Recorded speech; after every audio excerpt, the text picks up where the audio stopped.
আসসালামু আলাইকুম প্রিয় দর্শক। আজকে আমরা আসছি ফংরিমমিনসোক আংমলগোয়ান national folk museum of Korea বা ফংরিমমিনসোক আংমলগোয়ান, যার বাংলা অর্থ দাঁড়ায় কোরিয়ার জাতীয় লোক জাদুঘর। আর এইটার ইতিহাস শুরু হয়েছিল সেই জোসন মিনসোক মিসুলগোয়ান থেকে। এর বিস্তারিত ইতিহাস আস্তে আস্তে আপনাদেরকে বলার চেষ্টা করব ইনশাআল্লাহ। বিশেষ বিশেষ অনুষ্ঠানের দিনগুলোতে এখানে বিভিন্ন ধরনের কার্যকলাপ পরিচালিত হয়। এই যে দেখেন, আজকে স্বাধীনতা দিবস, যার কারণে এখানে এই যে এই মেয়েগুলো কোরিয়ার ট্র্যাডিশনাল ড্রেস হানবক এটা পরিধান করে ঘোরাফেরা করতেছে। এই জায়গায় আপনারা উঠতে পারবেন না, একবারে চূড়াতে বা ওপরে, এর ওপরে জনসাধারণের জন্য ওঠা নিষেধ। প্রিয় দর্শক মণ্ডলী, আপনারা যারা কোরিয়াতে আছেন, আপনাদের প্রতি আমার একটি আবেদন, সেইটা হচ্ছে কোরিয়াটা আসলে খুবই সুন্দর একটি দেশ। আপনারা এই দেশের সৌন্দর্যটাকে সঠিকভাবে উপভোগ করুন। বন্ধের দিনগুলোতে শুধু শুধু রুমে শুয়ে থাকবেন না, একটু বের হয়ে দেখেন। আসলেই কোরিয়াটা খুবই সুন্দর। এই কোরিয়ার প্রত্যন্ত অঞ্চলে গিয়েও দেখবেন সৌন্দর্য বর্ধনের কাজগুলো তাদের অব্যাহত রয়েছে, এবং সাগর, নদী, পাহাড়, গ্রাম অঞ্চলের রাস্তাঘাট সব জায়গায় দেখবেন তাদের সৌন্দর্য বর্ধনের যে চেষ্টা সেইটা অব্যাহত রয়েছে। যার কারণে কোরিয়ার যেখানেই যাবেন সেখানেই আপনাকে সৌন্দর্যের আকর্ষণে বিমোহিত করবে। আমার কেন জানি এই টাইপের বাড়িঘর দেখলেই হাজার বছর আগে ফেরত যেতে ইচ্ছা করে। এই সউল সিটিকে সিটি ট্যুর বাসের মাধ্যমে কিভাবে ঘুরে ফিরে দেখবেন স্বাচ্ছন্দ্যের সহিত, একটু পরেই আমি আপনাদেরকে এর একটা মোটামুটি গাইডলাইন দিতে যাচ্ছি। এটি ১৯২৪ সালে জাপানি লোকসাহিত্যিক ইয়ানাগি মুনেয়োশির দ্বারায় প্রতিষ্ঠিত হয়েছিল, যা জাদুঘর হিসাবে স্বীকৃতি পায় ১৯৪৬ সালে। বিষয়টা বুঝতে পারছেন? ১৯৪৬ সাল অর্থাৎ সদ্য জাপান থেকে স্বাধীনতা লাভ করা দক্ষিণ কোরিয়া।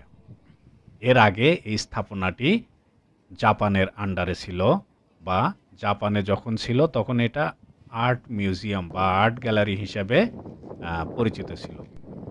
চলুন আমরা এই যে ভেতরে, এই বাড়িগুলোর ভেতরে ঢুকে দেখি আগের বাড়িগুলো কীরকম ছিল। দর্শক মণ্ডলী, এই বাড়িগুলো যদি আপনি সশরীরে দেখেন তখন বুঝতে পারবেন আসলে এখানে কত ধরনের কারিকার্য, কত ধরনের নকশা এখানে করতে হয়।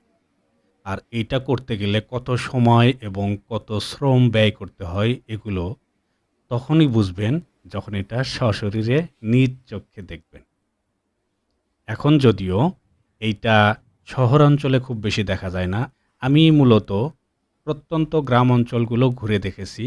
ওই গ্রাম অঞ্চলগুলোতে গেলে এর অরিজিনাল বাড়িগুলো দেখতে পাওয়া যায়, যেগুলো এখন ধ্বংসের দ্বার প্রান্তে।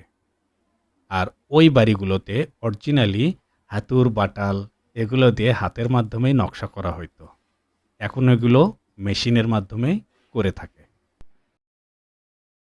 দর্শক মণ্ডলী, এগুলোই হচ্ছে সিটি ট্যুর বাস। প্রথমত, সউল সিটির যে কোনো বাস স্টপ থেকে আপনাকে ট্যুর বাসে উঠতে হবে। টিকিট না কেটে থাকলে কার্ড পাঞ্চ করে আপনার আসনে বসতে হবে।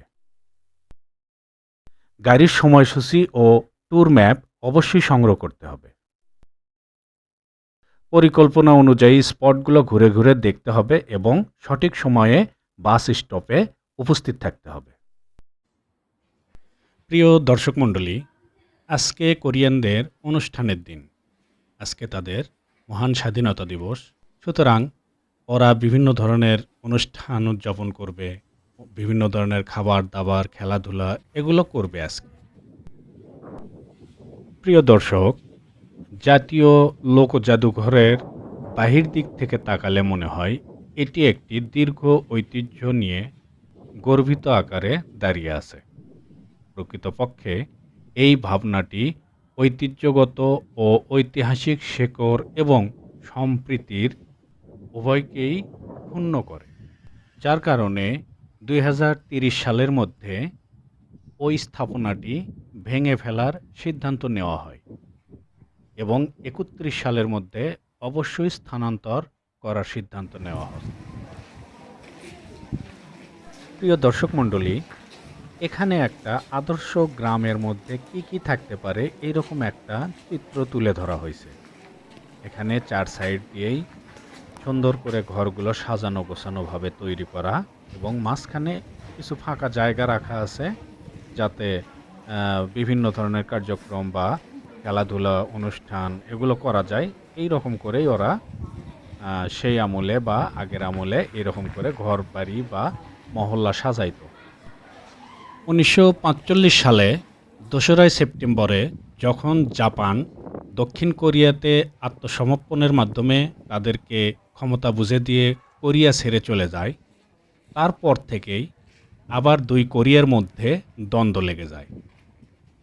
এই কয়েকটি বছরের মধ্যেই দুইটি পরপর যুদ্ধে অংশগ্রহণ করার কারণে দেশটির অর্থনৈতিক অবস্থা প্রচণ্ড রকম ভঙ্গুর রূপ ধারণ করে, যার কারণে পরবর্তীতে দক্ষিণ কোরিয়া দেশ গড়ার কাজে মনোনিবেশ করে এবং বিশ্বের বিভিন্ন দেশ থেকে, এমনকি জাপান থেকেও তারা সাহায্য সহযোগিতা এবং প্রযুক্তিগত সাহায্য সহযোগিতা নিয়ে দেশকে উন্নতি করার দিকে মনোনিবেশ করে।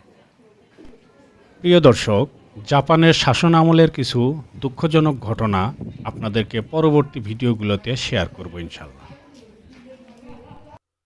প্রিয় দর্শক মণ্ডলী, আজকের ভিডিওটা আমি এই পর্যন্তই রাখতেছি। আগামী ভিডিওতে আপনাদেরকে সেউল টাওয়ারে নিয়ে যাব, আর সেউল টাওয়ার থেকে দক্ষিণ কোরিয়ার রাজধানী সিউলটাকে কত সুন্দরভাবে দেখতে পারা যায় এই দৃশ্যটি আপনাদের মাঝে শেয়ার করব। আল্লাহ পাক ততক্ষণ পর্যন্ত সবাইকে ভালো রাখুক, সুস্থ রাখুক। আল্লাহ হাফেজ। আসসালামু আলাইকুম।